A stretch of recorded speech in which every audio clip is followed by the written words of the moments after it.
பெரும்பாலும் மனிதர்களோட தொடர்பு கூடி இருக்கக்கூடிய ஒரு விலங்கு எது அப்படின்னு பார்த்தோம் அப்படின்னா கண்டிப்பா அதுல வந்து நாய் இருக்கும்.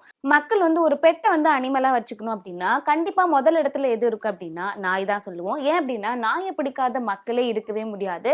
அது மட்டும் இல்லாம மனிதர்களோட உணர்ச்சிகளை புரிஞ்சுக்கக்கூடிய ஒண்ணு இருக்கு அப்படின்னா அது நாய் வந்து பெரும்பாலும் அது மனிதர்களோட உணர்ச்சிகளை வந்து ஈஸியா வந்து புரிஞ்சுக்கும். அந்த வகையில நாயை வந்து பிடிக்காத மக்களே கிடையாது. அதனால பெட்டா வந்து வளர்க்கணும் அப்படின்னா கண்டிப்பா வந்து நாயை தான் வந்து நிறைய பேர் வந்து சூஸ் பண்ணுவாங்க. நீங்க நிறைய விஷயங்கள் வந்து நோட்டீஸ் பண்ணியிருந்தீங்க அப்படின்னா தெரியும். இந்த கண்ணு தெரியாதவங்களும் என்ன பண்ணுவாங்க அப்படின்னா வழிகாட்டியா ஒரு விலங்கு வச்சுக்கணும் அப்படின்னா அது வந்து நாயை தான் வந்து சூஸ் பண்ணுவாங்க. அது வந்து தன்னோட கண்ணு தெரியாத ஓனருக்கு இருக்காங்க அப்படின்னா அது வழிகாட்டியா இருந்து செயல்படும் அந்த நாய். அது மட்டும் இல்லாம இப்ப நம்ம எங்காவது வெளியே போறோம் அப்படின்னா நாயை வந்து வாக்கிங் கூட்டி போறேன்னு வச்சுக்கோங்க. நம்மளுக்கு எதிர்பாராத விதமா ஏதாவது ஒரு விபத்து ஏற்படுது அப்படின்னா தன்னோட ஆப்போசிட்ல இருக்கக்கூடிய விலங்கு வந்து எவ்வளவு பெருசா இருந்தாலும் பரவாயில்ல, நாய் வந்து அதை எதிர்த்து சண்டை போட்டு தன்னோட ஓனர் வந்து யாரா இருக்காங்களோ அவங்களை வந்து காப்பாத்துறதுக்கு தான் முயற்சி செய்யும்.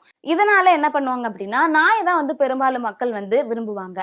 அதுபடி இப்ப அமெரிக்காவை சேர்ந்த டாம் பேட் அப்படிங்கிற நிறுவனம் என்ன பண்ணியிருக்காங்க அப்படின்னா ரோபோட்டிக் நாயை வந்து உருவாக்கியிருக்காங்க.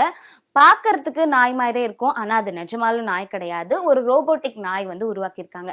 சரி, எதுக்காக இந்த நாயை வந்து உருவாக்கியிருக்காங்க அப்படின்னா இப்போ வந்து அல்சைமர் டிமென்ஷியா அப்படின்னு நோய் இருக்கு இல்லையா, அதாவது என்ன சொல்லுவாங்கன்னா ஞாபக மருதி இருக்கும் இல்லையா, அவங்களுக்கெல்லாம் வந்து நான் முன்னாடியே சொன்ன மாதிரி நாய் வந்து வழிகாட்டியா செயல்படும்.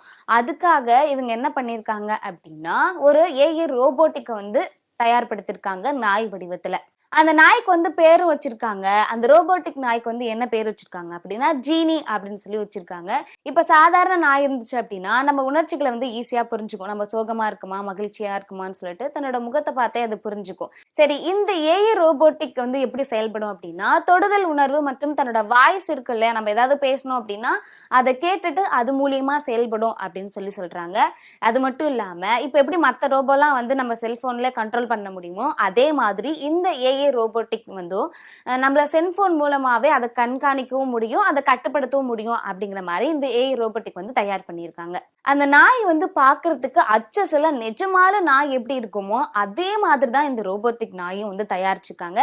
இது எந்த வகையை சார்ந்தது அப்படின்னா லேப்ராடர் அப்படின்னு சொல்லுவாங்களா, அந்த வகையை சார்ந்த நாய் அப்படின்னு சொல்லி சொல்றாங்க.